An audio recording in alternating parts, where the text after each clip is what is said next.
luar biasa di sudut sunyi ini. Mihrabku menuju Mi'raj. Di sini ku sedar diriku, ku kenal Tuhan yang satu. Pahitnya dosa, manisnya taubat, semua rasa bersatu. Mihrabku, getatanku, mihrabku, perjalananku, kiblat hatiku hanya untukmu. Jangan gelincir di nafsu.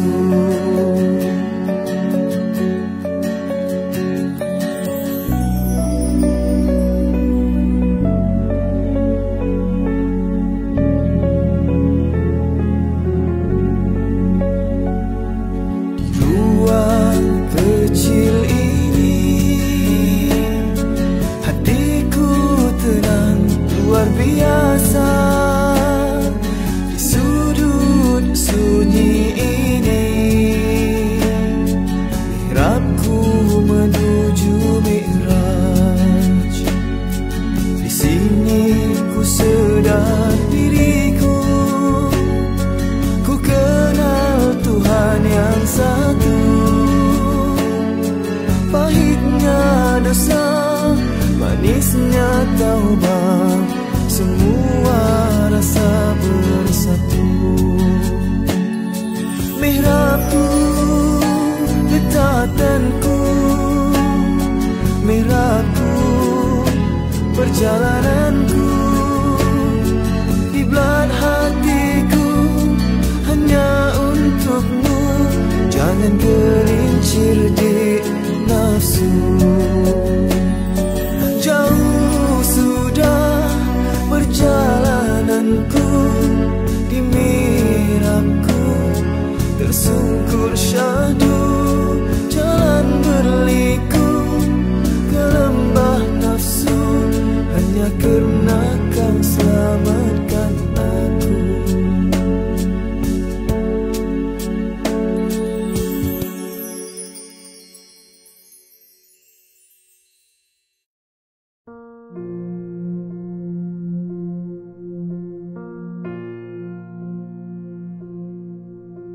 Ku seru namamu, Allah yang agung. Ku seru namamu, Allah yang Esa. Ku seru namamu dengan sepenuh jiwa.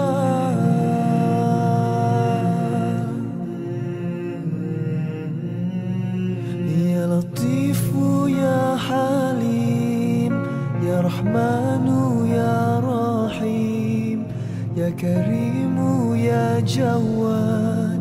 Hidupku mohon berkat, pandangilah aku, luruskan hatiku, teguhkan sabarku, indahkan syukurku.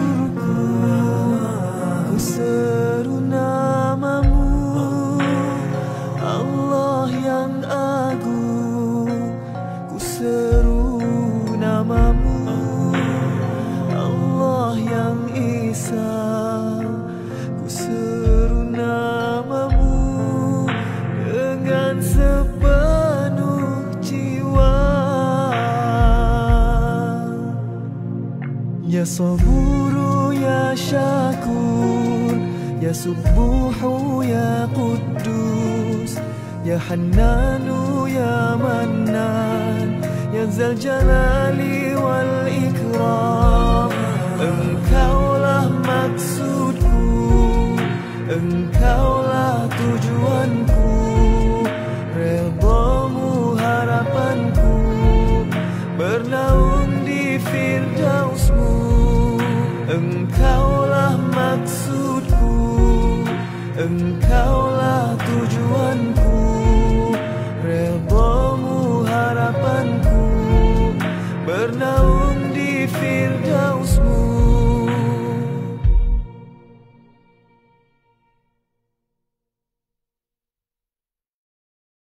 Ruang kecil ini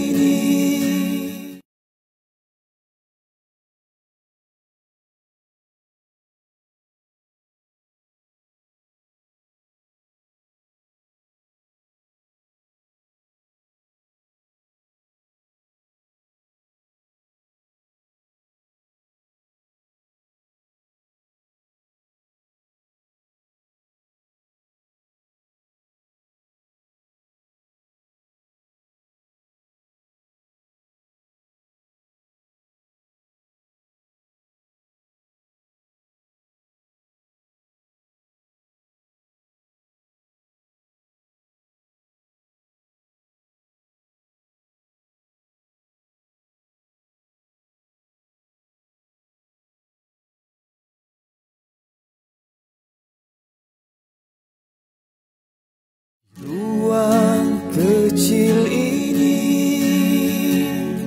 hatiku tenang luar biasa. Di sudut sunyi ini, mihrabku menuju mi'raj.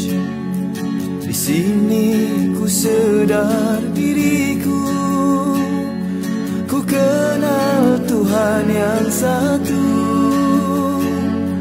Pahitnya dosa, manisnya taubat, semua rasa bersatu. Mihrabku, dekatanku, mihrabku, perjalananku, kiblat hatiku hanya untukmu. Jangan gelincir di nafsu.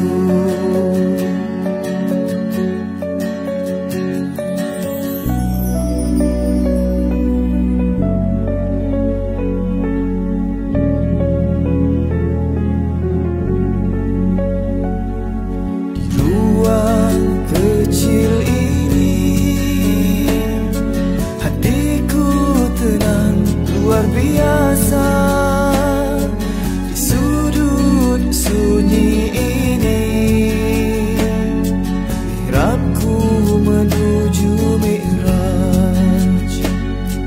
Di sini ku sedar diriku, ku kenal Tuhan yang satu. Pahitnya dosa, manisnya taubat, semua rasa bersatu. Mihrabku, dekatanku, mihrabku, perjalananku, kiblat hatiku hanya untukmu. Jangan gelincir di nafsu. Jauh sudah perjalananku, di mihrabku tersungkur syahdu. Jalan berliku ke lembah nafsu, hanya karena kau selamatkan aku.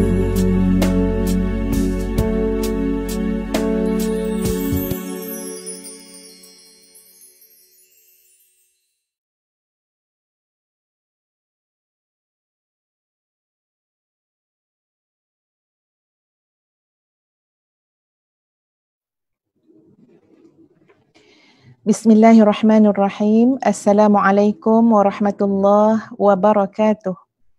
Innal hamdalillah nahmaduhu wa nasta'inuhu wa nastaghfiruh wa na'udzu billahi min syururi anfusina wa min sayyiati a'malina. May yahdihillah fala mudhillalah wa may yudlilhu fala hadiyalah. Asyhadu an la ilaha illallah wa asyhadu anna Muhammadan abduhu wa rasuluh. Allahumma salli ala Sayyidina Muhammad wa ala ali Sayyidina Muhammad, amma ba'd. Alhamdulillah, syukur kepada Allah Azza wa Jalla. Pada malam yang berbahagia ini, ya, dapat kita memulakan insya-Allah kuliah kita yang pertama, di mana sesi kuliah ini Ustazah namakan sebagai kuliah talaqi bersama dengan Ustazah Nur Hafizah Musa, insya-Allah yang kita akan adakan, ya, dengan izin, dengan inayah daripada Allah, kita akan adakan 4 kali seminggu. Jadi mungkin ramai yang masih tidak tahu lagi hari apakah yang menjadi pilihan Ustazah untuk 4 kali seminggu. Ya, jadi jawapannya tuan-puan sekalian ialah hari Isnin, insya-Allah, hari Rabu, hari Jumaat dan hari Sabtu jam 9 malam, insya-Allah. Ya, kalau ada apa-apa perubahan, Ustazah akan maklumkan dalam platform media sosial, sama ada di Instagram ataupun di Facebook Ustazah sendiri. Jadi apa khabar tuan-tuan dan puan-puan sekalian? Alhamdulillah kita bertemu pada malam ni. Kita ada sahabat-sahabat yang masuk secara bergrup dekat dalam kumpulan ni. Masya Allah. Ya, mereka telah maklumkan lebih awal dengan Ustazah. Di antaranya ialah sahabat-sahabat kita daripada Universiti Teknologi Petronas. Ya, saya tak nampak pun sahabat-sahabat, tapi insya-Allah ya, Ustazah percaya ada ya daripada UTP. Satu grup daripada UTP, alhamdulillah. Kita ada grup yang maknanya bersama-sama dengan kita daripada Unisyams, anak-anak kita di Unisyams, alhamdulillah, di mana pihak Helwi Unisyams telah menggalakkan para siswa dan siswi untuk mengikuti kelas talaqi ini dengan memberikan merit, ya, makna isi satu Google Form yang Unisyams sediakan untuk dapat markah pula. Masya Allah, alhamdulillah. Kita ada sahabat-sahabat kita daripada Singapura. Masya Allah ya, sahabat-sahabat, rakan-rakan muslimah di Singapura, muslimin di Singapura sangat memberi sokongan, ya, sama-sama nak terus bersama-sama untuk kita belajar. Ya, kita ada sahabat-sahabat di seluruh Malaysia lah, ya, di Brunei, alhamdulillah. Jadi kita bertemu dalam majlis ini, kita mohon barakah daripada Allah. Kita mohon keampunan Allah, ya, kita mohon rahmat dan kasih sayang Allah kepada kita semua. Jadi insya-Allah pada malam ini tuan-puan semua boleh dengar tak suara Ustazah ni? Okey, Muhammad Afiq Jusoh daripada Unisyams, alhamdulillah ya. Ya, saya tengok dulu ya, clear ataupun tidak. Baik, alhamdulillah sahabat-sahabat sekalian, pada malam ini Ustazah akan mulakan kitab hikam dulu, di mana kita akan lihat kepada hikmah yang pertama. Ya, hari Rabu nanti kita akan masuk kepada kitab Sahih Targhib wa Tarhib. Nanti hari Jumaat kita akan tengok pula pada Tadabbur juzuk 29, dan macam itulah kita akan selang-seli, akan ratib yang sedemikian, ya. Mudah-mudahan walaupun mungkin sedikit tak lama masanya, ya, Ustazah berharap sangat ya dapat manfaat kepada diri kita semua dari sudut ya kita mendalami ilmu. Ada satu kata-kata ulama yang Ustazah baca. Tadi Ustazah salin sebenarnya. Di antara bentuk, sekejap ya, kalau tuan-puan boleh bagi Ustazah. Okey, ambil masa sikit nak tengok ni. Okey, baik. Imam Ibnul Qayyim Al-Jauziyah rahimahullah berkata, dermawan dengan ilmu dan mencurahkannya kepada orang lain, dan ini termasuk tingkatan kedermawanan yang paling tinggi. Lebih utama dibandingkan kedermawanan dengan harta, kerana sesungguhnya ilmu lebih mulia dibandingkan dengan harta. Masya Allah. Sama-sama ya tuan-puan, ya, anak-anak semua, adik-adik, sahabat-sahabat, kita nak jadi orang yang dermawan, bukan saja dengan harta, bahkan juga yang lebih utama adalah dermawan dengan ilmu. Kita menyebarkan, kita menyampaikan. Sahabat sekalian, Ustazah kongsikan sikit. Hari ni hari Isnin kan, kalau tak silap Ustazah hari Jumaat yang baru ni. Ustazah tengok anak kemas bilik dia. Dia kemas bilik dia, Ustazah tengok je. Ya, tapi sambil-sambil dia kemas, anak perempuan ya, sambil-sambil dia kemas malam tu, kita ni berbual. Ada satu ayat yang anak Ustazah cakap, ya tuan-puan sekalian, yang menyebabkan Ustazah sampai terfikir-fikir, terngiang-ngiang masa Ustazah tidur malam tu, ya dah tutup lampu semua. Tapi datang balik apa yang anak tu cakap, terngiang-ngiang, terfikir-fikir. Mungkin anak ustazah masa cakap tu tuan-puan sekalian tak adalah macam bersungguh, tak adalah plan nak cakap macam tu, tapi dengan taufik dan hidayah Allah ya keluar perkataan, ayat, ingatan yang sedemikian. Apa yang anak ustazah cakap pada malam tu secara tak langsung je ya. Anak ustazah kata macam ni, Umi, kalau kita mati kan Umi, bila kita nak mati, kita dah tak kisah dah apa yang kita ada. Ya, bila kita nak mati, kita tak fikir dah apa yang kita dapat. Kita tak fikir dah apa yang kita ada. Bila kita nak mati kan Umi, kita tercari-cari. Kita puas mencari-cari apa yang telah kita berikan kepada orang lain. Apa yang telah kita buat dalam hidup kita, sumbangan kita, apa yang telah kita beri. Kalau harta, kita akan tercari-cari. Hari Isnin lepas, harta aku bagi kat mana? Minggu lepas, duit aku bagi pada siapa? Ya, bulan lepas, derma aku pada siapa? Kita akan tercari-cari. Saat kita nak mati, waktu itulah kita tercari-cari, tertanya-tanya. Ya, menyelongkar seluruh perkara, seluruh kebaikan yang pernah kita berikan kepada orang lain. Seluruh kebaikan yang pernah kita buat kepada masyarakat. Seluruh kebaikan yang pernah kita buat dengan nama Allah. Itu yang anak ustazah cakap. Ustazah jadi ya berfikir dengan apa yang dia cakap ni tuan-puan. Ya terasa sangat, rasa macam dah dekat pula kan, rasa macam ya Allah betul lah bila aku nak mati nanti ya. Bila dalam keadaan kita di atas pelantar kematian tuan-puan sekalian, ya dah nazak, dah sakratul maut dan sebagainya. Pasti itulah yang akan terfikir-fikir ya. Kita akan terfikir-fikir, ya Allah apa yang pernah aku sumbangkan? Apa yang telah aku berikan? Sebab kita akan minta kesempatan daripada Allah. Kalau kita ada duit sikit, ya Allah sepatutnya yang ada ni aku bagi pada orang. Ya kalau kita ada ilmu, ya Allah patut yang ada ni aku sampaikan pada orang. Kalau kita ada tenaga, ya Allah patutnya tenaga ni aku tolong orang. Demikianlah tuan-puan sekalian, hasrat ya maknanya bila kita bersama-sama dalam kuliah talaqi kitab ini ya di pihak ustazah mengingatkan diri sendiri ya dan mengajak sahabat-sahabat sekalian, marilah ya kita menggunakan kesempatan hidup yang Allah kurniakan kepada kita yang tak tahu berapa lama lagi bakinya ini untuk kita terus ya menyumbang, memberikan manfaat ya, jangan berfikir hanya semata-mata apa yang kita dapat, apa yang kita ya apa keuntungan dunia yang kita dapat ya, jangan fikir macam tu, tapi ya Allah apa yang aku boleh beri, apa yang aku boleh sumbangkan, sebab percayalah satu hari nanti kita akan berada di atas pelantar kematian tersebut. Jadi mudah-mudahan tuan-tuan dan puan-puan sekalian, ya apa saja yang kita akan belajar insya-Allah dalam kuliah ini, ya tuan-puan boleh catat, sampaikan kepada anak-anak, sampaikan kepada keluarga, sampaikan kepada sahabat-sahabat yang kita kasihi. Ya kita dah catat, kita dah belajar, ustazah halalkan ilmu ni, ya bukan ada ilmu sangat pun, sikit yang Allah bagi ni, apa yang ada tu ya nak disampaikan. Ya ustazah berikan apa yang tahu kepada tuan-puan sekalian, tak nak simpan apa-apa pun. Apa ustazah rasa, apa ustazah belajar, apa ustazah faham, itulah ya yang nak sampaikan kepada masyarakat semua. Ada salah silap, ustazah mohon ampun kepada Allah dan ustazah dahulukan dengan minta maaf kepada tuan-puan sekalian. InsyaAllah hari ni sahabat-sahabat sekalian kita akan belajar ya menekuni kitab hikam. Ada yang bertanya dengan ustazah, dia kata ustazah nak beli kitab kat mana? Ya, okey. Kalau untuk kitab hikam tuan-puan sekalian, memang ada versi syarah ataupun huraian hikmah-hikmah Ibnu Athaillah As-Sakandari dalam bahasa Melayu. Antara yang ustazah cadangkan adalah kitab syarah hikam yang ini. Okey, nampak ya insya-Allah. Terjemahan dan syarahan oleh Datuk Seri ya Dr. Zulkifli Muhammad Al-Bakri, Menteri Agama kita sekarang ya. Okey, ini ada 2 jilid.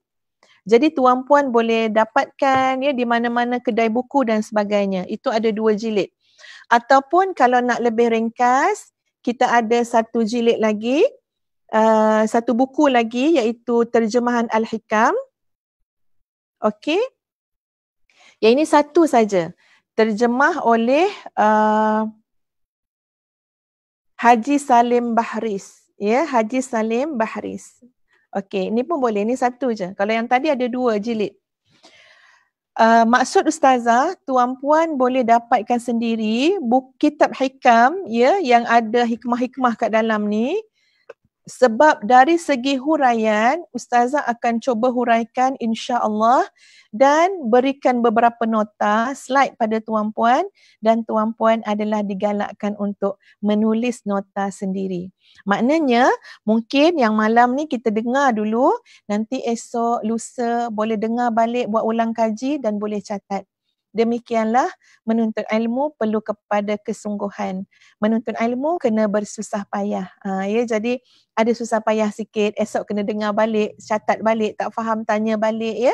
Boleh tanya dalam kita punya komen dekat Facebook, Ustazah akan ambil masa. Ustazah akan ambil masa untuk melihat soalan-soalan yang Ustazah akan jawab pada malam yang berikutnya lah ya, pada kelas yang kemudian yang akan datang insya-Allah. Baik. Adapun kalau kitab dalam bahasa Arab itu sangat banyak sekali ya. Kitab dalam bahasa Arab yang Ustazah rujuk adalah contohnya kitab Al-Hikam Al-Ataiyah Syarhun wa Tahlilun oleh Dr. Muhammad Said Ramadan Al-Buti. Ini Ustazah photostate tuan-puan sekalian. Photostate. Kenapa photostate? Sebab berebut dengan Ustaz. Berebut dengan Ustaz takut bimbang hilang. Bimbang hilang jadi kita standby photostate 5 kopi kat rumah. Ya, kerana rasanya ilmu di dalam ni terlalu mahal. Ada dua, Al-Juz'ul Awal dengan Al-Juz'ul Thani. Ada 2 juzuk, ada 2 jilid ya. Ini kalau dalam bahasa Arab. Jadi Ustazah akan huraikan, insya-Allah tuan-puan boleh buat nota. Dan kalau untuk buku bahasa Arab juga ada daripada kitab yang bertajuk Al-Mudzakirat fi Manazilis Siddiqin war Rabbaniyin oleh Syekh Said Hawa. Juga menghuraikan tentang hikmah-hikmah Ibnu Athaillah As-Sakandari. Ya, okey. Ada juga Dr. Abdul Halim Mahmud ya. Ada banyak lagi kalau dalam bahasa Arab ya. Baik, sahabat-sahabat, anak-anak, tuan-puan yang dikasihi sekalian.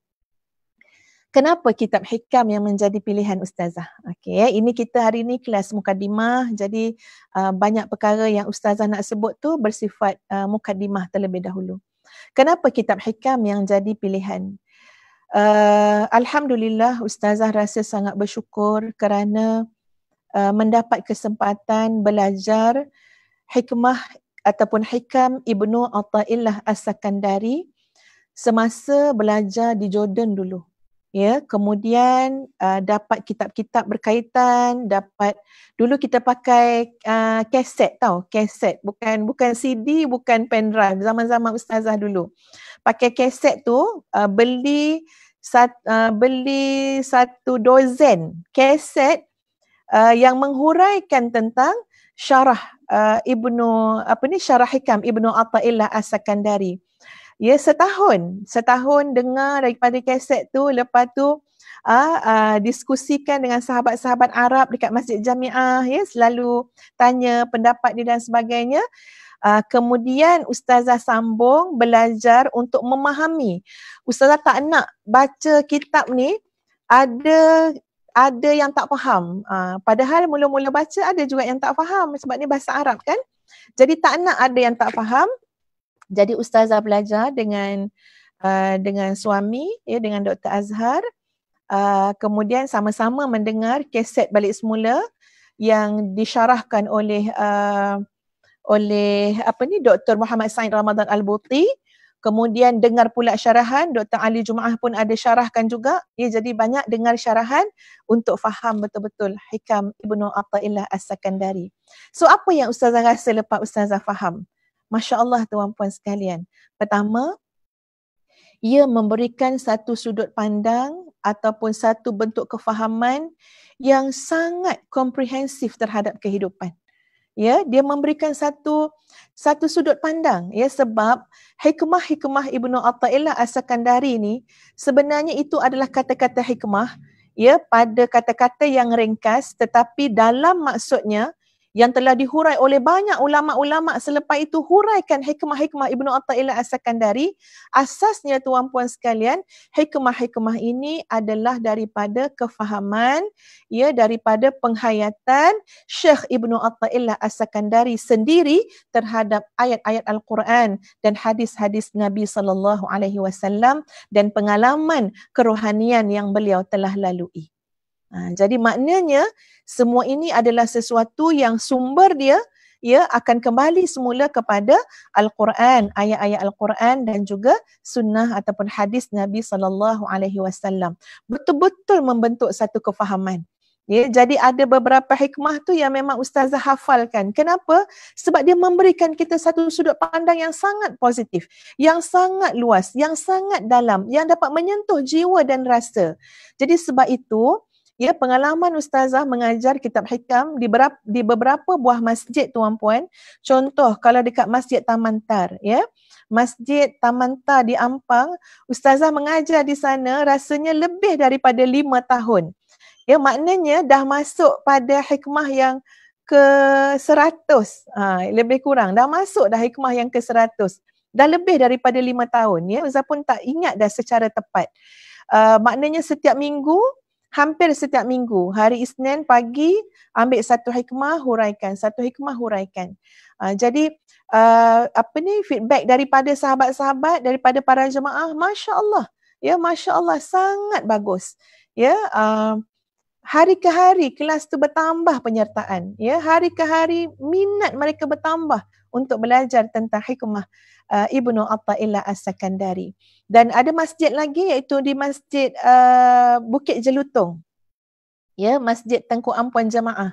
Ya, di Bukit Jelutong itu pun sama tuan-puan, lebih daripada 5 tahun. Daripada surau asalnya sampai bawa ke masjid, tak ingat dah, mungkin dah 7, 8, dah 10 tahun, Wallahualam, lama mengajar kitab hikam. Ya, jadi Masya Allah, ya, sahabat-sahabat yang belajar juga memberikan maknanya respon yang sama. Masya Allah, Alhamdulillah, ya, lebih terbuka jiwa, ya, lebih semangat, lebih positif pandangan kita, lebih rasa yakin, ya, dan sebagainya, sebab olahan kita tuan-puan sekalian dalam menghuraikan hikmah ini mesti kita merujuk juga kepada Al-Quran dan juga sunnah ataupun hadis Nabi SAW. Dan ada satu tempat lagi yang Ustaz teringat, ya, nanti kan kalau tak sebut nanti mungkin ada Masya Allah, ya, sahabat-sahabat yang mengikuti kat sini, ya. Jadi Ustaz teringat, Ustaz sebut, iaitu bersama dengan Allahumma salli ala sayyidina Muhammad, bersama dengan Persatuan Kebajikan Islam Wanita bahagian bahagian Putrajaya, ya, bahagian Putrajaya yang dikelolakan oleh Datuk Norsiah. Kat situ pun lebih daripada 5 tahun. Lebih 5 tahun Ustazah ni, mungkin 10 tahun tuan-puan, ya. Dah lama dah mengajar, ya, macam itulah. Dan hari ni dalam fasa PKP, sekarang fasa PKPB, ya, kita tak boleh nak pergi ke mana-mana mengajar. Jadi Ustazah jadikan, ya, medium ataupun platform media sosial ini yang kita manfaatkan, dan mudah-mudahan dapat maknanya lebih besar dan lebih luas lagi manfaatnya kepada yang lain. Sebab itu Ustazah mengajak sahabat-sahabat semua, silakan share, ya, insya-Allah pada siapa-siapa pun yang dapat manfaat tu, tak luak pun tuan-puan, pahala di sisi Allah, ganjaran di sisi Allah yang maha kaya, yang maha luas segala-galanya, insya-Allah dapat juga pada kita, ya, pahala kebajikan tersebut apabila ada orang lain dapat manfaat daripada kuliah ini, insya-Allah. Maaf, ya, tuan-puan, panjang mukadimah Ustazah. Okey, sekarang mari kita lihat mengenali terlebih dahulu siapakah dia Ibnu Athaillah As-Sakandari, ya. Ustazah akan berikan selayang pandang sahaja. Kalau tuan-puan beli buku tentang hikam, ya, macam saya sebutkan tadi, insya-Allah pada muka surat awal tu, ya, akan adalah pada bab yang awal biasanya akan adalah, ya, biografi pengarang, ya. Baik. Nama lengkapnya adalah Tajuddin, Syekh Tajuddin Ahmad bin Muhammad bin Abdul Karim bin Athaillah As-Sakandari. Ya, beliau juga digelar sebagai Tajuddin dan digelar juga sebagai Abul Fadl ataupun Abul Abbas, ya. Baik, kelahiran Syekh Ibnu Athaillah As-Sakandari ini di Iskandariah, Mesir, yang merupakan bumi tumpah darah keluarganya. tarikh kelahiran beliau tidak dapat dinyatakan secara tepat, tetapi menurut At-Taftazani setelah membentangkan teori tarikh kelahiran Asy-Syaikh Ibnu Athaillah As-Sakandari, tarikh yang dianggap paling hampir ialah sekitar tahun 639 Hijrah. Ya, okey. Guru-gurunya siapa? Guru-gurunya adalah Asy-Syaikh Al-Abraquhi, Abul Abbas Al-Mursi, Al-Faqih Nasiruddin Ibnul Munir, Al-Jarawi, Al-Judami Al-Iskandari, Asy-Syaikh Al-Muhyi Al-Maruni. Ini banyaklah ya, ramai sangat guru-guru kepada Syekh Ibnu Athaillah As-Sakandari. Termasuk juga Syekh Imam Al-Hafiz Syarafuddin Abu Muhammad Abdul Mu'min Ibnul Khalaf, Ibnu Abil Hasan Ad-Dimyati, termasuk juga Syekh Muhammad Ibnu Abbad. Ini semua adalah guru-guru kepada Syekh Ibnu Athaillah As-Sakandari. Pujian para ulama kepada beliau. Ibnu Hajar melalui kitabnya Ad-Durarul Kaminah mencatatkan Ibnu Athaillah bersahabat dengan Syekh Abu Abbas Al-Mursi, rakan kepada Asy-Syazili. Beliau yang mengarang manaqib gurunya dan syekh kepada guru tersebut, bercakap dengan lisan ahli tasawuf pada zamannya. Az-Zahabi memuji kemuliaannya terserlah, mempunyai kelebihan berpidato di bumi Al-Azhar di atas kerusi dengan kalam yang menyegarkan jiwa. Dia mencampurkan kalam ulama sufi dengan athar salaf dan pelbagai ilmu pengikutnya semakin ramai dan dia mempunyai sifat-sifat orang-orang yang sangat baik. Ya, Ustazah taklah bertujuan nak membacakan semua. Ya, tak ketinggalan juga Imam As-Sayuti juga memuji ketokohan Syekh Ibnu Athaillah As-Sakandari sebagai seorang tokoh ilmuwan yang sangat hebat. Baik, sahabat-sahabat yang dikasihi sekalian, ya mari kita lihat pada hikmah yang pertama. InsyaAllah, bismillahirrahmanirrahim. Ya, mari kita lihat hikmah yang pertama dan insyaAllah kita boleh keluarkan slide kita ya tentang hikmah yang pertama.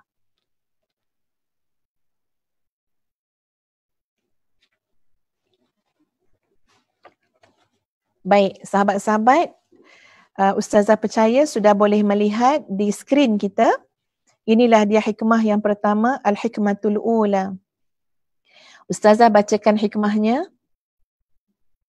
Min alamati i'timadi 'ala al-'amali nuqsanur raja'i 'inda wujudi zalal. Ya, okey, dah nampak semua. Min alamati i'timadi 'ala al-'amali nuqsanur raja'i 'inda wujudi zalal. Apa maksud dia? Baik.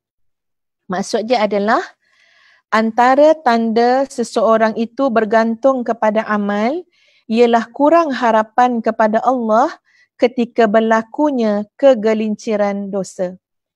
Antara tanda seseorang bergantung kepada Allah ialah kurang harapan kepada Allah ketika berlakunya kegelinciran dosa. Masya Allah, tuan-tuan dan puan-puan sekalian, ini adalah hikmah yang pertama. Kalau kita tengok pada susunan-susunan hikmah-hikmah Ibnu Athaillah As-Sakandari, pasti kita akan temui hikmah yang pertama adalah hikmah ini. Ya, Ustazah percaya tuan-puan sekalian, dari sudut susunan tertib, ia bukanlah semata-mata sengaja nak susun macam tu. Ya, tapi sebab ia berkaitan, sahabat-sahabat sekalian, dengan kandungan keseluruhan hikmah Ibnu Athaillah itu sendiri. Ya, kandungan keseluruhan hikmah Ibnu Athaillah As-Sakandari terbahagi kepada 3. Maknanya semua hikmah-hikmah Ibnu Athaillah ni dia terbahagi kepada 3 bahagian. Ya, pada awal-awalnya adalah bahagian yang pertama, di mana bahagian yang pertama ini adalah yaduru ala mihwarit tauhid, adalah sesuatu yang terarah untuk membincangkan tentang persoalan tauhid. Ya. Jadi yang kita nak belajar nombor 1 ni pun ini termasuk dalam al-qismul awal. Ya, dalam bahagian yang pertama. Maknanya apa? Ini bukan calang-calang ni tuan-puan sekalian. Ini ada kaitan dengan akidah kita. Ini ada kaitan dengan tauhid kita kepada Allah. Ya, ini ada kaitan dengan buah tauhid kita kepada Allah. Ini ada kaitan dengan pemahaman kita, penghayatan terhadap makna kalimah la ilaha illallah. Itu yang pertama. Al-qismu tsani, bahagian yang kedua dalam banyak-banyak hikmah Ibnu Athaillah, ya, bahagian yang kedua, yaduru ala mihwaril akhlaq. Ia adalah sesuatu yang mengarahkan, yang membawa perbincangannya kepada persoalan akhlak, adab, budi pekerti. Sebab itu nanti kita akan lihat tuan-puan sekalian macam mana adab orang berdoa kepada Allah. Ini mahwarul akhlak. Ini tentang adab. Adab kita dengan Allah, adab kita dengan manusia. Ya. Macam mana? Tadi saya buat contoh macam kita berdoa. Lepas belajar tuan-puan, lepas belajar hikam memang kita ada satu keyakinan, pemahaman macam mana rasa malu kalau kita nak berdoa spesifik seperti mengarah-ngarah kepada Allah. Ada rasa macam tu. Ya, contoh macam inilah. Kalau kita kata ya Allah ya Tuhan, ya kita berdoa, ya Allah ya Tuhan, aku nak macam ni. Aku nak naik pangkat. Ataupun kalau orang dah dapat jodoh, ya Allah aku nak kahwin dengan orang macam ni. Ya Allah aku nak kahwin dengan tu, Bilal tu masih bujang lagi tu. Tak ada, aku nak yang ni. Bila kita dah belajar hikam tuan-puan sekalian, ini ustazah rasakanlah bagi pihak ustazah rasa macam malu kita nak kita berdoa dalam bentuk macam mengarah-ngarah. Padahal yang kita minta tu semata-mata kehendak kita, keinginan kita. Dalam keadaan kita sama sekali tidak tahu apakah keinginan kita ini baik ataupun tidak untuk kita. Baik ataupun tidak untuk kita. Ya, contoh. Ini contoh yang benarlah pernah berlaku. Ada seorang hamba Allah dia ni ibu tunggal. Okey, berhasrat nak kahwin tuan-puan sekalian. Jadi mungkin dah ada lakut calon yang dia berminat kan.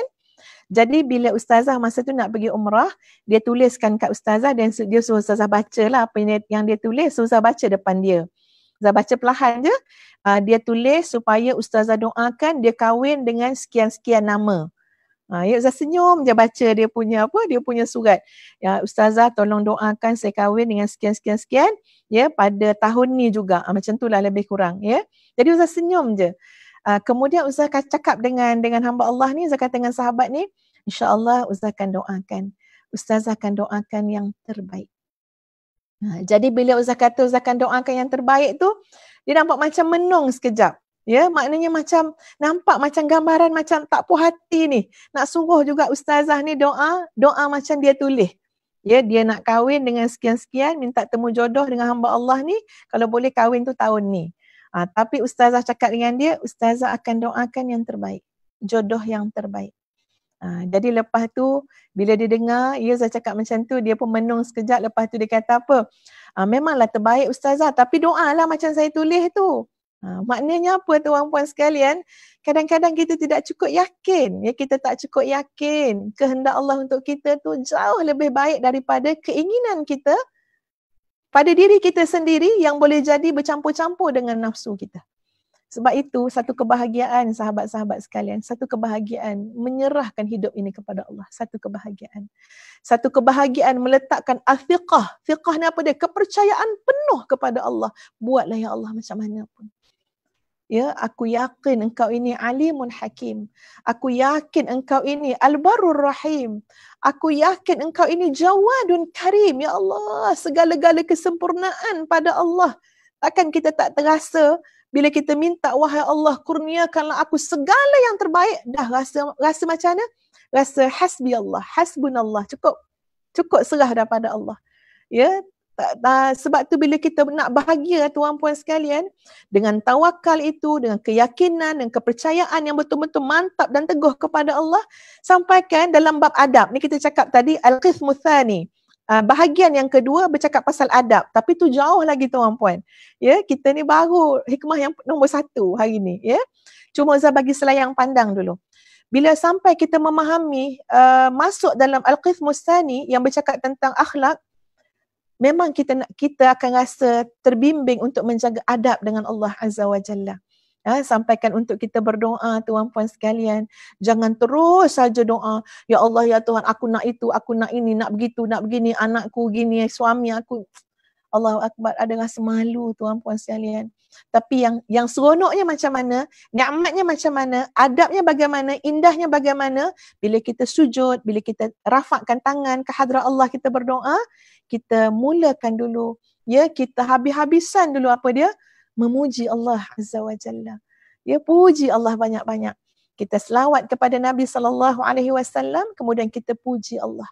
Ya, syukur kepada Allah, redha dengan Allah, ya, maha suci Allah, begitu begini, puji Allah.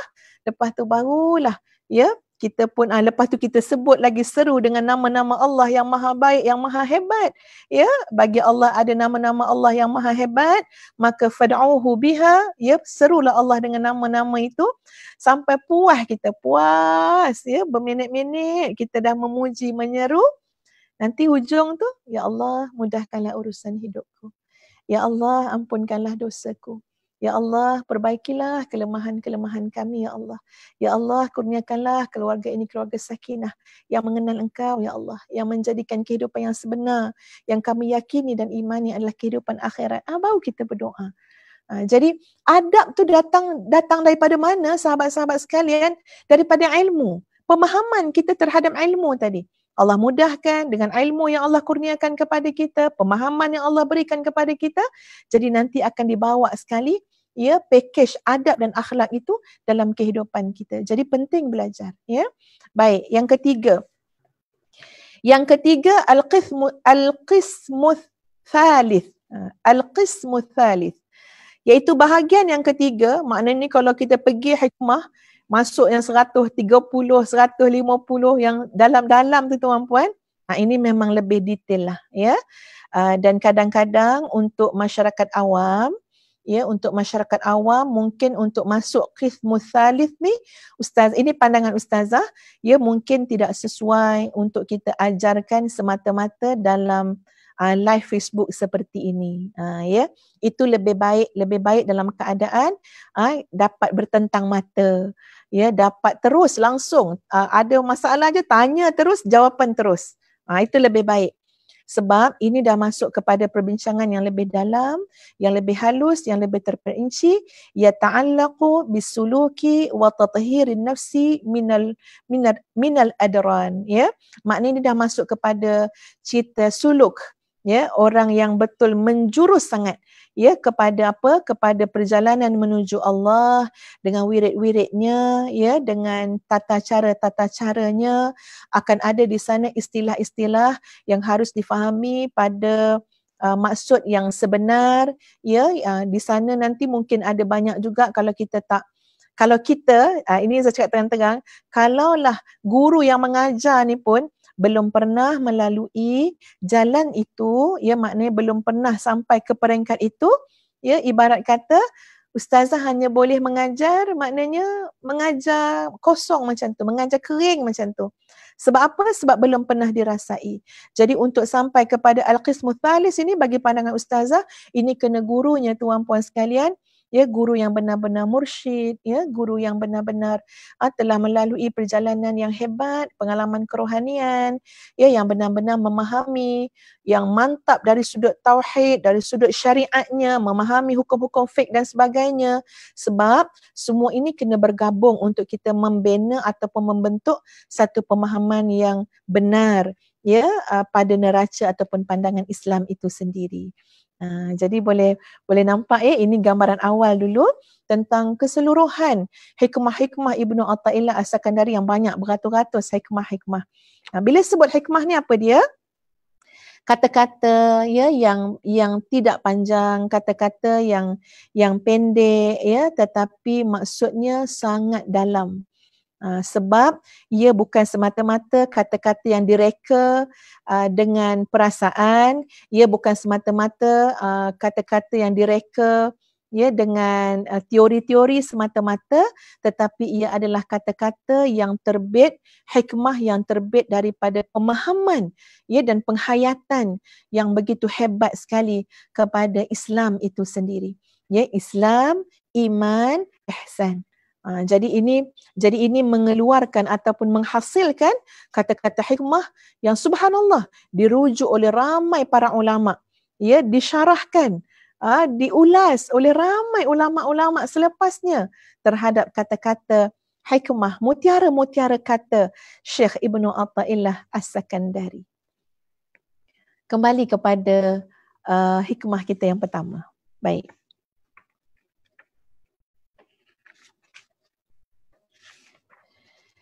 min alamati i'timadi 'ala al-'amali nuqsanur raja'i 'inda wujudiz zalal.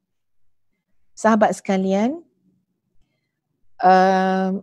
sebelum Ustazah hurai yang ini, sebab dia banyak sebab ini adalah kita punya kelas yang pertama. Jadi banyak apa ni benda yang kita kena ambil perhatian dulu. Dia umpama air laut, tuan-puan sekalian. Ilmu yang sangat luas macam air laut. Ustazah ni cuma mencedok sikit je. Mungkin gayung Ustazah kecil, tuan-puan. Mungkin Ustazah pakai gelas je. Jadi dapatlah sikit air. Maknanya apa?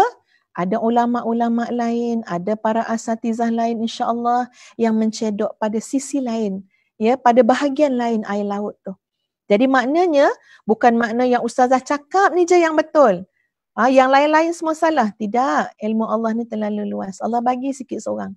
Saling lengkap melengkapkan. Jadi ini pemahaman Ustazah terhadap hikmah yang pertama.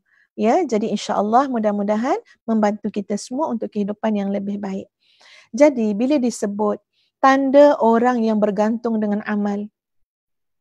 Ya, tanda orang yang bergantung dengan amal adalah dia kekurangan, ya, susut rasa harap dia kepada Allah ketika mana berlakunya kegelinciran ataupun dosa.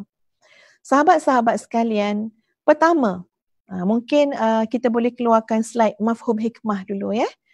Tengok slide mafhum hikmah. Cuma Ustazah yang tak nampak slide mafhum hikmah sekejap, subhanallah.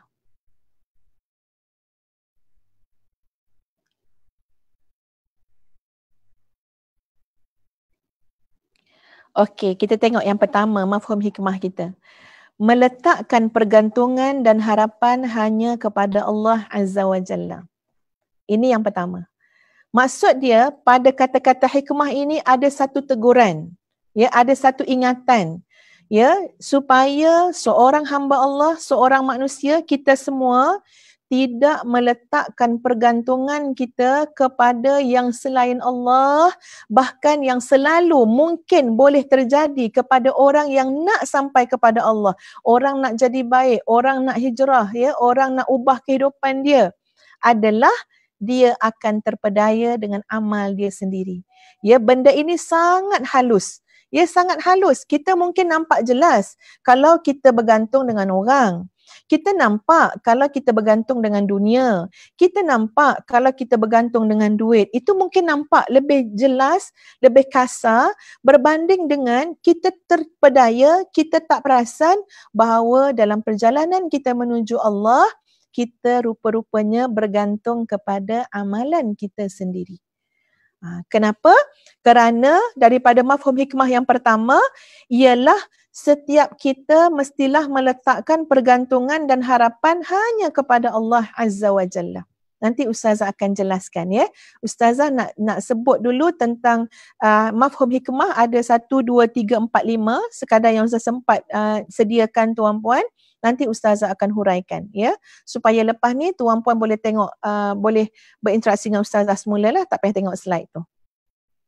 Yang kedua ialah bersungguh-sungguh dalam mengharap redha Allah, kurnia Allah, keampunan dan rahmat Allah. Yang ketiga, bergantung dengan amalan boleh membawa kepada kerosakan amal.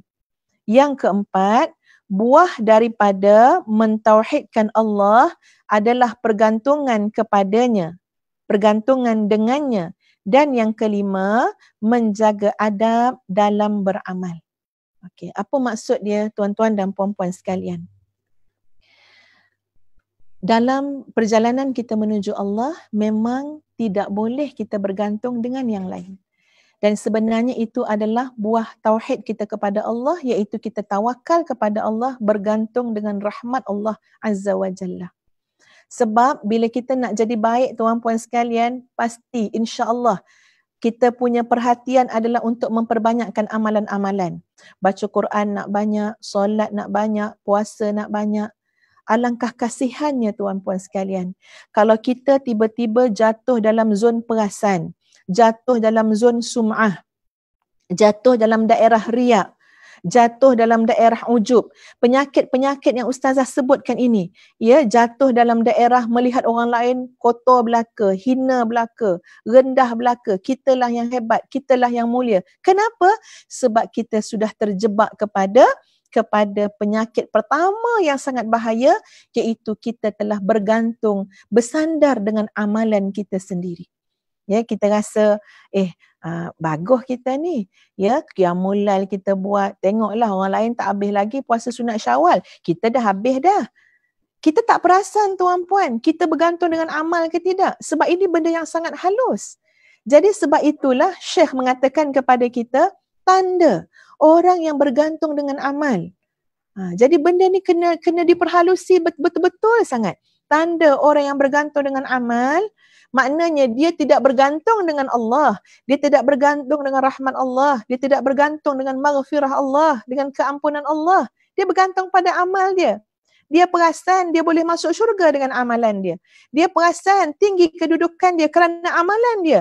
Dia lupa tentang rahmat Allah, dia lupa tentang keampunan Allah, dia lupa tentang kurniaan Allah Azza wa Jalla, dia lupa tentang pertolongan Allah. Yang dia tahu ibadah dia hebat, solat dia banyak, puasa dia banyak, baca Quran dia tip-top, sedekah dia yang mengalahkan orang lain. Ini yang kita nak tengok. Jadi apa tanda dia? Tandanya ialah nuqsanur raja'i 'inda wujudiz zalal. Tanda itu kita nak lihat di mana? Pada indikator ataupun pada keadaan dalam jiwa dia yang dinamakan sebagai ar-raja, harapan. Harapan kepada siapa? Harapan kepada Allah. Harapan kepada kurniaan Allah. Harapan kepada rahmat Allah. Harapan kepada keampunan Allah. Ketika mana? Bukan ketika dia buat baik itu saja, tetapi kita nak tengok bagaimana keadaan harapannya kepada Allah ketika mana dia tergelincir. Ketika mana dalam hidup dia ada terpalit dengan dosa. Kita ni adalah manusia biasa, tuan-puan sekalian. Mana ada ya kita yang tak terjebak langsung dengan dosa. Mana ada di antara kita sekarang yang langsung tidak berdosa, kecuali kita adalah makhluk yang melakukan dosa. Kita adalah manusia yang melakukan dosa. Iman kita turun naik, tuan-puan. Yazid wa yanqus, kejap naik bertambah elok bulan Ramadan. Tapi kadang-kadang ia dengan sebab persekitaran, dengan banyak faktor, yanqus, jadi menurun iman kita. Kita tengok masa iman kita turun, macam mana keadaan kita. Ya, kita tak nak, tuan-puan sekalian, ya, ketika mana hidup kita disapa dengan kemerosotan amal, ya, disapa dengan adalah berlaku sesuatu yang terlibat dengan dosa kecil, dengan maksiat, yang kita rasa lalai, ya, banyak ghaflah, banyak kelalaian, banyak lara. Sila tengok apa berlaku kepada harapan kita kepada Allah. Ya, kadang-kadang macam ni. Ustaz nak bagi mudah bahasa dia macam ni. Bila kita rajin solat, bila kita rajin puasa, ya, rasa macam ya Allah dekatnya hubungan kita dengan Allah. Mengharap habis-habisan kepada Allah. Mengharap rahmat Allah, mengharap redha Allah. Ni contoh. Tapi tuan-puan sekalian, bila kita ni kurang baca Quran, ya, orang lain puasa Syawal dah start, dah habis dah. Kita tak start lagi. Ya, duk kira-kira lagi bila lah nak start puasa Syawal. Ya, daripada habis Ramadan itu sampai ni tak baca dah Quran. Berapa hari dah Syawal ni kan, tak baca dah Quran. Dan tiba-tiba kita rasa macam mana? Aku ni memang dah jauh dah daripada Allah. Ya, tak apalah. Tengok TV je lah. Tak apalah, biarlah, malas lah. Ya, dah teruk dah kita ni kan. Ya, nak bangun balik, nak bangkit balik tu dah tak kuasa lah. Ya, jadi kita pun layan kelalaian tersebut. Kita pun layan dosa dan maksiat tersebut. Kenapa? Kita seumpama sudah susut, sudah kurang rasa berharap kepada Allah. Dah hilang dah. Dah kurang dah, tuan-puan sekalian. Dia berbeza, sangat berbeza. Bila kita faham tajuk yang pertama ni, apa berlaku pada kita, saya bagi contoh. Tak payah ambil jauh-jauh, tuan-puan. Ustazah sudi, bersedia je memberikan pengalaman ustazah sebagai contoh, biar kita faham. Walaupun kadang-kadang benda tu ialah ia membuka juga sedikit sebanyak kehidupan ustazah kan, ya. Contoh, ada hari-hari, ya, ada masa-masa, contoh kadang-kadang kita dah datang haid kan, Lepas tu memanglah biasa kalau datang haid tu kita punya semangat ataupun kita punya amal soleh kita tu takkan sebanyak. Betul Kak Lang kan? Ya. Ustazah ni ada anak-anak dengar sekali ya. Tak adalah macam sebanyak kalau kita tidak haid tu kan. Ini cakap terus terang tuan-puan ya. Jadi berlaku jugalah macam yang berlaku iman tu rasa menurun je, semangat tu kan. Jadi tuan-puan sekalian, kadang-kadang bila macam tu dengan moody lah ya, kadang-kadang kita punya sikap pun berubah sikit ya, kita jadi keras sikit dengan suami kan, kita jadi keras dengan anak-anak ya, berlaku perubahan-perubahan pada diri kita sebab terkait dengan soal iman dan amal soleh tadi. Dalam keadaan tu tuan-puan sekalian, kadang-kadang kita frust dengan diri kita. Kadang-kadang frust dengan diri ya. Ya Allah, apalah aku ni ya. Kenapalah aku buat anak aku macam tu. Ya Allah, aku ni kenapalah ya buat suami aku macam tu. Kalau suami mungkin frust rasa macam kenapalah aku buat bini aku macam tu ya. Apalah aku ni malas sangat ni. Kita akan ada rasa kecewa juga dengan diri kita, rasa frust.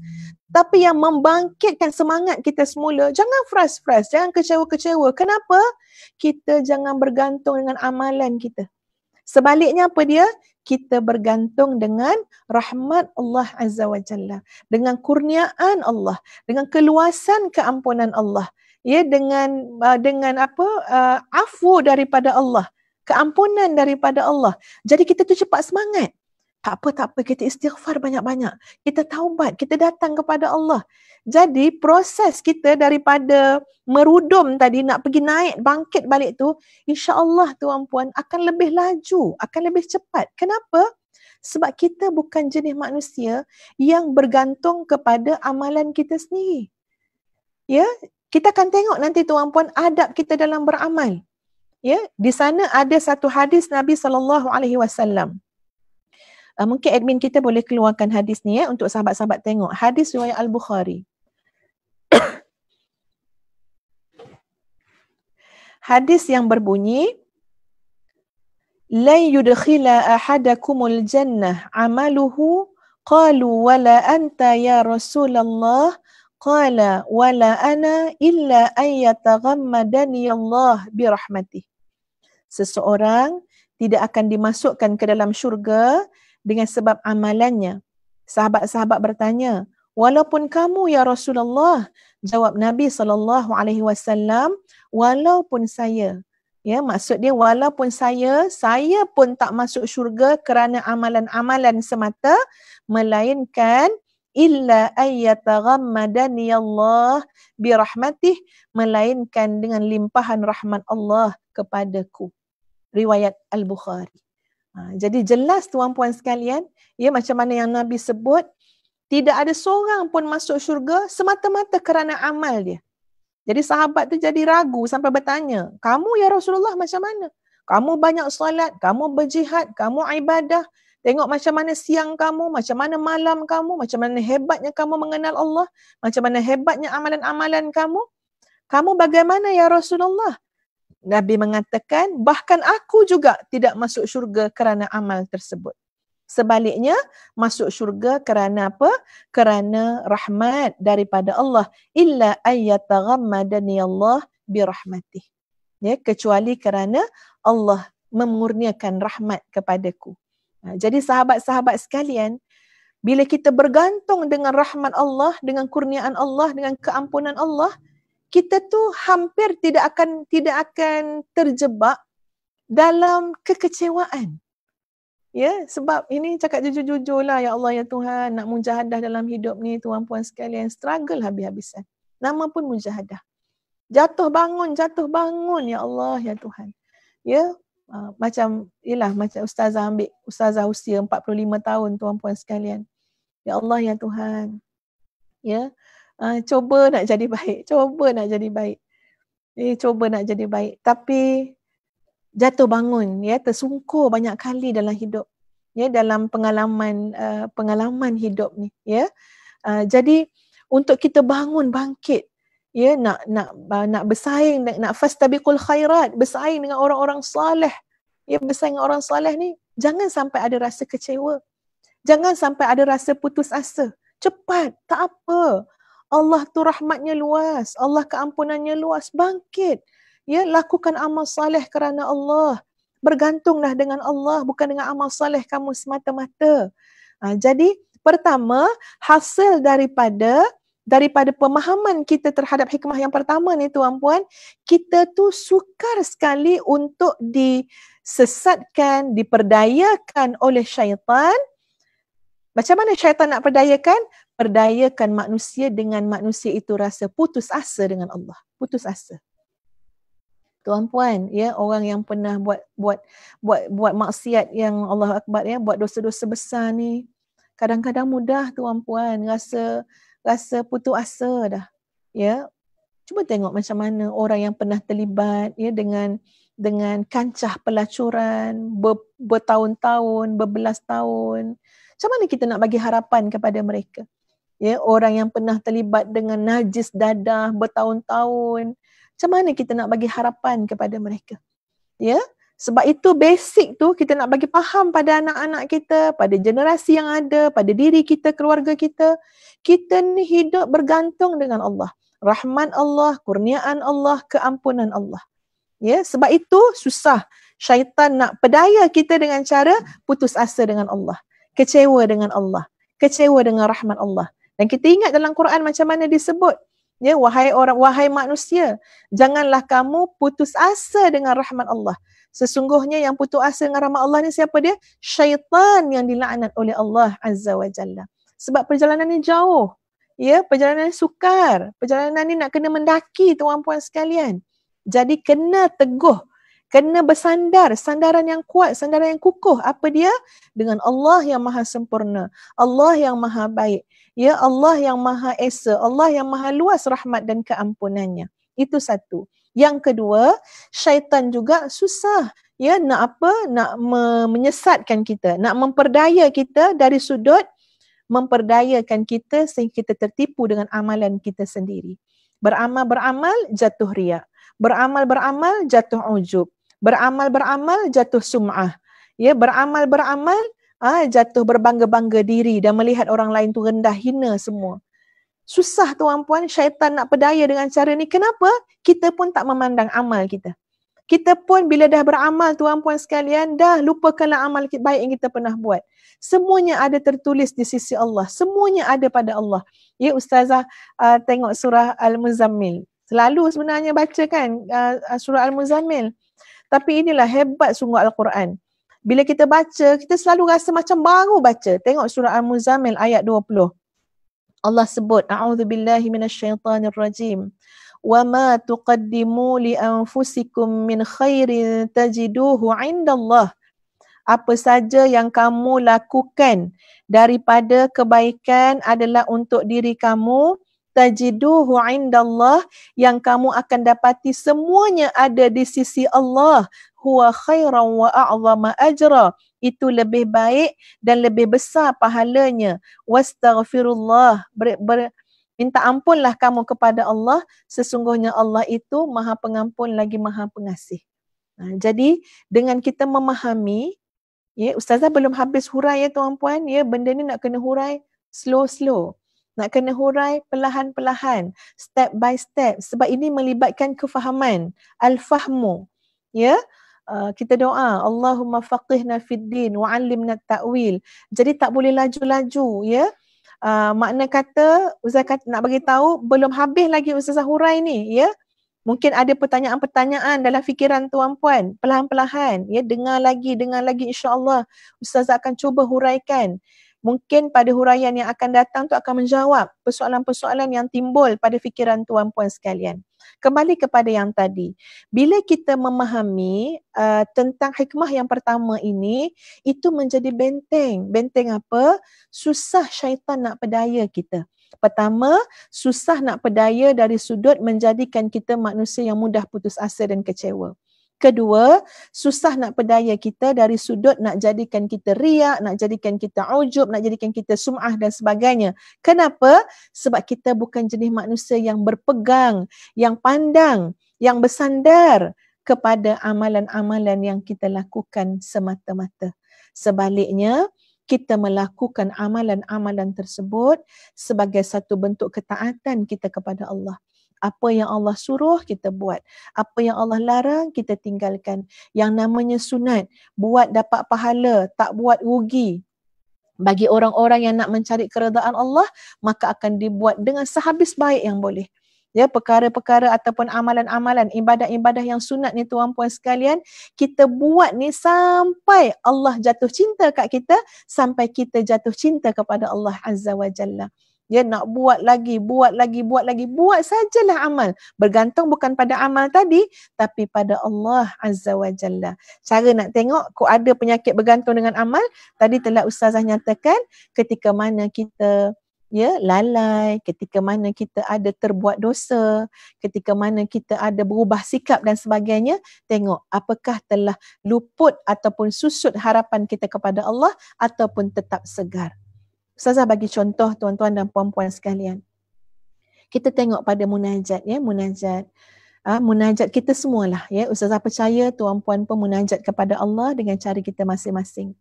Contoh tuan-puan sekalian, bila kita rasa kita berdosa, banyak sangat dosa. Kita rasa kita banyak khilaf, kita banyak taksir, banyak kekurangan dalam menyempurnakan hak Allah, hak suami, hak anak-anak. Tapi kita tidak berputus asa, kita tetap datang juga. Datang untuk solat, datang sujud, datang rokok kepada Allah. Kalau letak kat saf tu tuan-puan sekalian, katalah macam ni, ini benda yang saya selalu rasa kadang-kadang dengan sahabat-sahabat ni kami datang usrah ada solat, nanti solat jemaah maghrib, solat jemaah isyak. Kadang-kadang saya rasa macam mana tuan-puan bila duduk dalam satu saf dengan sahabat-sahabat kita saya rasa macam ya Allah, andai katalah datanglah malaikat ke siapa ke kan, nak bagi tahu siapa yang paling jahat lah ramai-ramai ni. Kadang-kadang tu saya rasa tuan-puan, agaknya akulah ya Allah yang paling jahat. Aku yang paling rendah iman. Aku yang paling teruk, aku yang banyak ikut nafsu, nak banding-banding dengan sahabat-sahabat aku yang lain-lain. Kadang-kadang kita rasa tuan-puan rasa macam, ya Allah kesiannya kat diri aku ni. Kesiannya kat diri aku ni. Apa ni mujahadah asyik gagal je ni. Apa ni mudah sangat hidup dalam kelalaian. Kadang-kadang rasa macam tu. Tapi subhanallah, kita takkan larut dengan perasaan semata-mata maknanya hanya kita rasa kita ni memang tak apa-apa. Bukan macam tu. Sebab apa? Takut nanti syaitan pula ambil alih. Apa daya kita. Tapi cepat lepas tu kita kata apa? Tak apa. Rahmat Allah itu luas. Kurniaan Allah itu hebat. Gandakanlah. Banyakkanlah amal saleh. Banyakkanlah istighfar. Banyakkanlah taubat. Banyakkan baca Quran. Bangunlah malam. Banyakkan sedekah. Jadi semangat kita tu jadi hidup tuan-puan sekalian. Kenapa?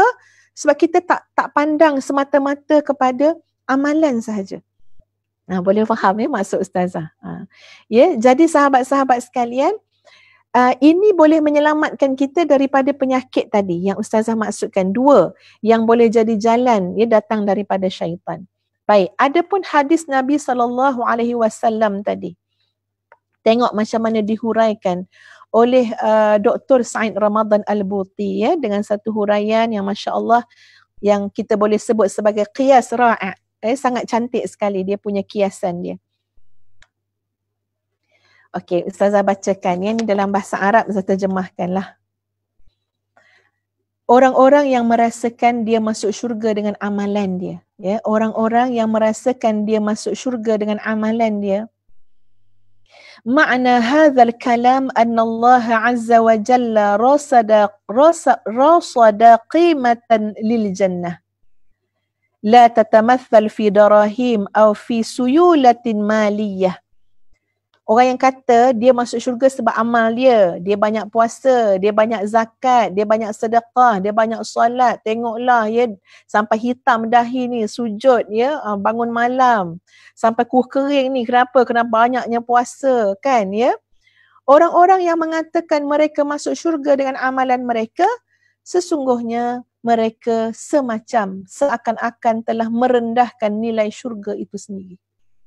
Tuan-puan, syurga ni nak perhargakan berapa juta? Syurga ni nak diperhargakan dengan berapa bilion? Syurga ni nak dinilaikan dengan berapa trilion? Cuba jawab soalan Ustazah. Sebab kita nak ajak berfikir. Kenapa? Memang tidak boleh, tidak patut kita ada keyakinan, kita merasakan kita masuk syurga sebab amalan kita. Ini Ustazah bercakap mengulas bagaimana yang telah disebut oleh Nabi SAW, ya, pada hadis yang telah Ustazah bacakan tadi. Seolah-olahnya tuan-puan sekalian, kita boleh letak amalan kita ni harga syurga. Aku masuk syurga sebab amalan aku. Amalan kita tu macam mana? Allahu Akbar tuan-puan, ya. Kalau kita cakap macam tu, nampak sangat kita merendah-rendahkan nilai syurga itu sendiri. Padahal syurga itu tidak pernah difikirkan oleh fikiran, tidak pernah nampak oleh mata, tak pernah didengar oleh telinga. Sesuatu yang Allah sediakan begitu hebat, nikmatnya kepada manusia, ya, yang tak ada nak dijadikan contoh pun dekat dunia ni. Punyalah hebatnya syurga tu tuan-puan sekalian. Tiba-tiba kita katakan kita masuk syurga sebab amalan kita, sebab puasa 6 hari, ya, sebab puasa 30 hari, sebab solat malam kita 1.5 jam. Jadi seolah-olahnya tuan-puan sekalian, kita merendahkan nilai syurga. Yang pastilah kalau kita kumpulkan amalan-amalan semua kita pun tuan-puan sekalian, belum boleh disamakan dengan nilai syurga yang begitu hebat, ya, yang simbolik kepada keredaan Allah Azza wa Jalla kepada hambanya.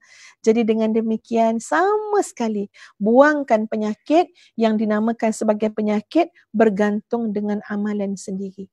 Sebab apa? Sebab tidak ada seorang pun di antara kita yang masuk syurga semata-mata dengan amalan-amalan mereka, kecuali sebenarnya manusia kita semua ini masuk syurga dengan rahmat dan keampunan daripada Allah. Tapi ini bukan bermakna, oh kalau macam tu Ustazah, tak payah beramal lah kita. Tak payah buat apa-apalah, minta rahmat je. Ya, doa minta rahmat je. Solat pun tak payah, doa minta rahmat. Ini adalah pemahaman yang salah sama sekali. Kita bukan bincangkan soal nak beramal tak beramal. Kita bincangkan tentang ketika mana kita sudah beramal soleh, kita kena jaga hati. Ketika mana kita dah beramal soleh, kita kena jaga. Jangan sampai kita dipedaya oleh syaitan, dipedaya oleh nafsu, kita bergantung kepada amal kita sendiri. Kalau tidak beramal soleh langsung, kalau tidak salat, kalau tidak puasa, ini sudah keluar daripada batas ketaatan kepada Allah. Ini sudah mengingkari Allah. Ini sudah melakukan maksiat kepada Allah. Sebab tuan-puan sekalian, orang-orang yang mengharap rahmat Allah ini ada bukti-bukti dia.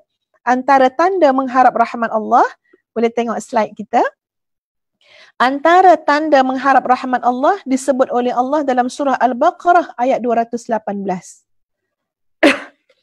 Ya, dalam surah Al-Baqarah ayat 218, maksudnya ialah sesungguhnya orang-orang yang beriman dan orang-orang yang berhijrah dan berjihad di jalan Allah, mereka itulah yang mengharapkan rahmat Allah. Allah Maha Pengampun lagi Maha Penyayang. Nah, maksud dia apa? Siapa dia orang yang mengharapkan rahmat Allah? Orang yang beriman kepada Allah, orang yang berhijrah di jalan Allah, orang yang berjihad di jalan Allah. Itu sebenar-benar orang yang mengharapkan rahmat Allah. Jadi harap rahmat Allah ini bukan omongan kosong. Harap rahmat Allah bukan angan-angan. Harap rahmat Allah tetap menuntut kita untuk menunaikan tanggungjawab, ya, menunaikan ketaatan kita kepada Allah, meninggalkan perkara yang Allah larang. Jadi tak timbul cerita, kalau macam tu kita minta rahmat je lah, tak payah beramal. Tak. Ya, kita tak cakap tentang tu. Kita bercakap, kita mesti taat kepada Allah, kita mesti beramal soleh, tapi awas, jangan bergantung dengan amalan tersebut. Sebaliknya bergantunglah dengan rahmat Allah, dengan kurniaan Allah. Kenapa? Sebab kita memang tidak berhak bergantung dengan amalan tadi. Ya, macam mana kita boleh lupa kepada Allah sehingga kita boleh ingat hanya kepada amalan kita? Cuba lihat, ya, slide adab dalam beramal. Adab dalam beramal yang telah Ustazah gariskan ni tuan-puan sekalian, sekurang-kurangnya ada 5 perkara. Yang pertama apa dia? Memperhalusi niat. Ini adab kita dalam beramal. Ya, perhalusi niat kita. Apa yang kita nak sebenar daripada amalan kita? Kita nak harapkan keuntungan dunia kah? Ya, keuntungan dunia ni dalam Quran disebut ajilah. Ajilah ni benda cepat. Kadang-kadang dalam amal yang kita buat, semua kita nak cepat. Apa yang cepat-cepat tu? Keuntungan dunia, laba dunia. Ya, jadi dalam beramal tuan-puan sekalian, kena hati-hati sangat. Kenapa? Mesti menjadi adab, menjadi perkara yang kita kena ambil berat, memperhalusi niat kita. Sebab itu, ya, pernah Ustazah ceritakan bagaimana Khalifah Umar Abdul Aziz diriwayatkan oleh Ibnu Sa'ad dalam kitab At-Tabaqat, tuan-puan sekalian, bagi tahu bagaimana Umar Abdul Aziz, ya, Khalifah Umar Abdul Aziz, tengah-tengah ya beliau sedap-sedap berpidato, berkhutbah, berbicara di hadapan khalayak ramai, tiba-tiba beliau berhenti mengejut. Berhenti mengejut maknanya terus bagi salam. Ya, maknanya terus berhenti mengejut. Jadi ada sahabat lain yang menegur. Kenapa tuan? Ya, tuan sangat sekejap ceramah hari ini, sangat sekejap pidato khutbah pada hari ini. Kata Khalifah Umar Abdul Aziz, ya, tadi bila aku naik untuk berikan pidato, berikan khutbah, ya, aku rasa betul aku naik itu kerana Allah. Aku berbicara kerana Allah. Aku berdakwah kerana Allah. Tapi sebaik aku bercakap, ya, bercakap, keluar idea, keluar macam-macam, ya, tiba-tiba aku rasa niat aku mulai terpesong. Dan ketika itulah aku cepat-cepat menghentikan ceramah dan khutbah aku dan aku berdoa, Allahumma inni a'udzubika min syarri nafsi. Ya Allah, aku berlindung denganmu daripada kejahatan nafsuku. Tengok orang soleh macam mana tuan-puan. Ya, bila buat sesuatu tu, Masya Allah, sangat menjaga, memperhalusi niat. Yang kedua, ya, bila kita nak beramal tuan-puan, mulakan dengan basmalah. Sebab kita nak elakkan daripada sikap terpedaya dengan amalan, bergantung dengan amalan semata-mata.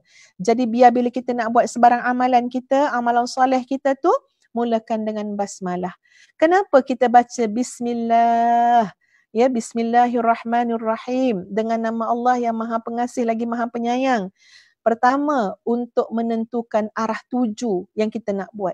Kadang-kadang kita mungkin lupa dengan arah tuju, tapi bila kita sebut bismillah, kita ingat amalan ini, keupayaan, segala-galanya, malah keinginan kita untuk melakukan amal tersebut datangnya daripada Allah. Bismillah, dengan nama Allah. Sandaran kita sepanjang kita melakukan amal ini, ya, terbitnya niat nak melakukan amal ini, kemudian nak jaga amalan tersebut, sandaran kita siapa? Sandaran kita adalah Allah. Bismillahirrahmanirrahim. Mudah-mudahan dengan rahmat Allah dan kasih sayang Allah, jadilah amalan ini amalan saleh yang tersimpan di sisi Allah. Besok akhirat, besok kita akan jumpa balik amalan tersebut yang telah dilipat kali gandakan oleh Allah pahalanya. Jadi best ya tuan-puan, buat apa pun, walaupun kita nampak kecil, tapi kita mulakan dengan Bismillahirrahmanirrahim. Ya, bila kita sebut Bismillahirrahmanirrahim, insya-Allah amalan itu beserta dengan taufik dan hidayah daripada Allah. Yang ketiga, bila kita beramal tuan-puan sekalian, kita kena kenal diri kita. Sebab apa? Sebab kita nak menafikan, tak nak sampai terjebak kepada penyakit-penyakit hati. Kenal diri maksud dia apa? Kita ni tak ada apa-apa pun, kecuali apa saja yang datang daripada Allah. Bahkan niat kita, niat nak dengar ceramah malam ni, niat nak pergi bagi kelas talaqi malam ni, niat nak beramal dengan apa yang kita belajar, niat tu pun datang dipermudahkan dengan taufik dan hidayah daripada Allah Azza wa Jalla. Nanti kemampuan nak buat, kemampuan itu pun hadiah daripada Allah. Min fadlillah, kurniaan daripada Allah. Kita nak istiqamah, nak kena kuat, kekuatan, kegagahan, kecekalan, semua datang daripada Allah Azza wa Jalla. La haula wa la quwata illa billahil aliyul azim. Maka terlalu jelek kalau kita beramal, tiba-tiba kita lupa kepada Allah, kita hanya bergantung dengan amal kita. Ya, kita lupa dengan rahmat Allah, dengan keampunan Allah, kita rasa hebat dan besar dengan amalan kita. Masya Allah, itu adalah satu sifat yang sangat jelek. Padahal kita langsung tak ada kemampuan. Apapun yang kita buat, kebaikan yang kita buat, semuanya datang daripada Allah. Dengan izin Allah, dengan taufik dan hidayah daripada Allah, maka biarlah, ya, sebanyak mana pun amal soleh yang kita buat, tetap dalam jiwa kita adalah keyakinan, kebergantungan, tawakal, segala-galanya dengan Allah Azza wa Jalla. Yang keempat, ya, pada slide tu saya tuliskan, ya, kita ni banyak guna perkataan imbuhan dikayakan oleh Allah, dicerdikkan oleh Allah, diperelokkan oleh Allah, ditutup aib oleh Allah.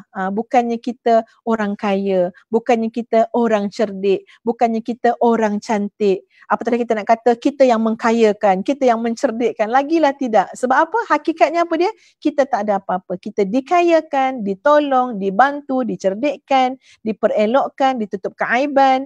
ya, diberikan kekuatan, semuanya oleh Allah Azza wa Jalla.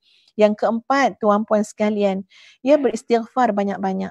Daripada amal yang kita buat tu ada khilafnya, ada taksirnya, ada kekurangannya. Kita nak jaga, jangan nanti ditipu daya pula dengan amalan tadi. Jadi istighfar. Ya, kita melihat pasti ada kelemahan lagi pada apa yang kita buat. Istighfar kepada Allah. Ya, berdoa pada Allah. Al-isti'anah billah. Ya Allah, terimalah ya Allah. Ya Rabbana taqabbal minna du'aana wa salatana wa siyamana wa takhasyu'ana wa tadarru'ana. Jadi ini adab kita dengan Allah. Ya Allah, terimalah ya Allah. Mungkin yang aku buat tu sikit, yang aku buat tu tak bagus pun, tapi Engkau maha baik. Ya, Engkau maha mensyukuri, Engkau maha rahman, maha rahim, jawad, karim. Terimalah ya Allah. Sikit jadi banyak bila Engkau terima. Ya, tak berapa baik pun, tapi bila Engkau terima, kau perbaiki, kau bersihkan, kau sucikan. Itu hubungan kita dengan Allah. Dan yang kelima, menjaga amalan daripada dibinasakan oleh syaitan dan nafsu yang tidak baik. Jadi ada amalan-amalan baik yang kita buat, dahlah tuan-puan, ya, kita jangan banyak-banyak ungkit, jangan banyak-banyak ingat, ya, jangan banyak-banyak terlalu mendedahkan, ya. Sebenarnya lebih baik lepas kita buat benda-benda baik ni, kita lupakan saja. Ya, kita tak payah besar-besarkan. Serahkan kepada Allah. Mudah-mudahan Allah terima, ya. Allah angkat darjat kita di sisi Allah. Semuanya kembali kepada Allah Azza wa Jalla. Muslimin muslimat yang dikasihi sekalian, ya. Untuk hikmah yang pertama, Ustazah masih belum puas hati lagi, ya, dalam menghuraikan hikmah tersebut, ya.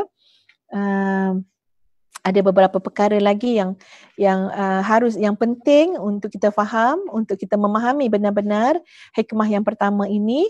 InsyaAllah kita akan sambung pada kuliah kita yang akan datang.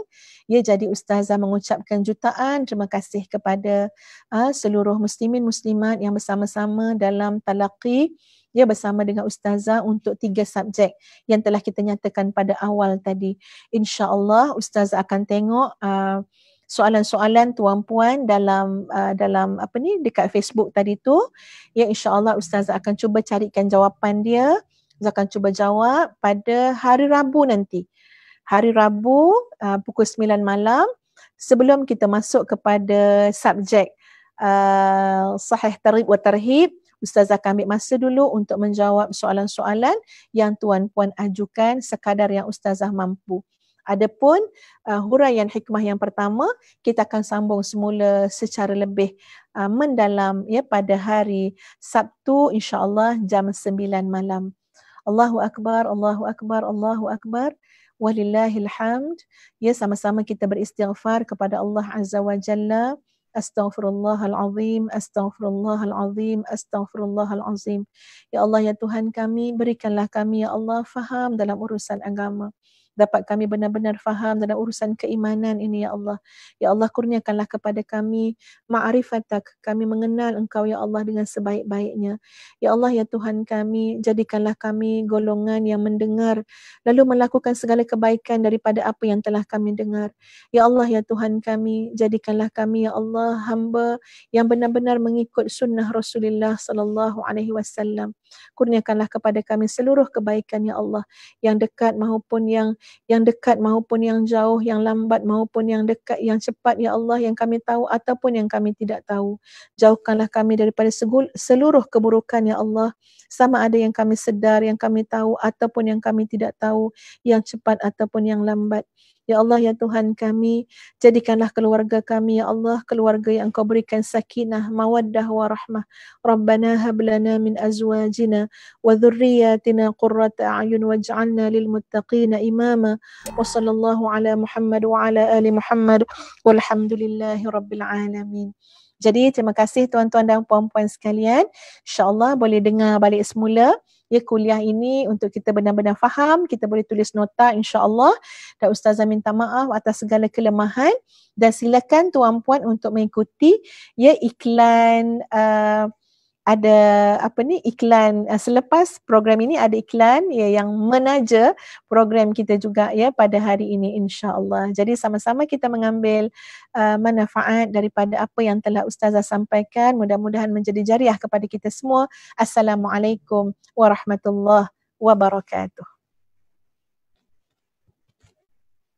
Ruang kecil ini luar biasa di sudut sunyi ini. Mihrabku menuju Mi'raj. Di sini ku sedar diriku, ku kenal Tuhan yang satu. Pahitnya dosa, manisnya taubat, semua rasa bersatu. Mihrabku, getatanku, mihrabku, perjalananku, kiblat hatiku hanya untukmu. Jangan gelincir di nafsu.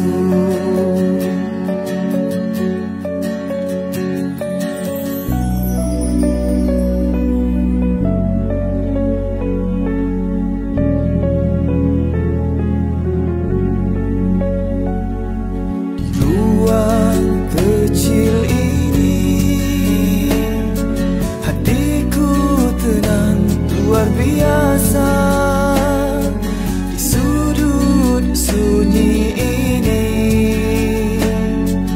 Mihrabku menuju Mi'raj. Di sini ku sedar diriku, ku kenal Tuhan yang satu. Pahitnya dosa, manisnya taubat, semua rasa bersatu. Mihrabku, getatanku, mihrabku, perjalananku, kiblat hatiku hanya untukmu.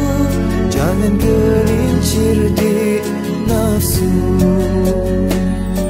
Jauh sudah perjalananku, di mihrabku tersungkur syahdu.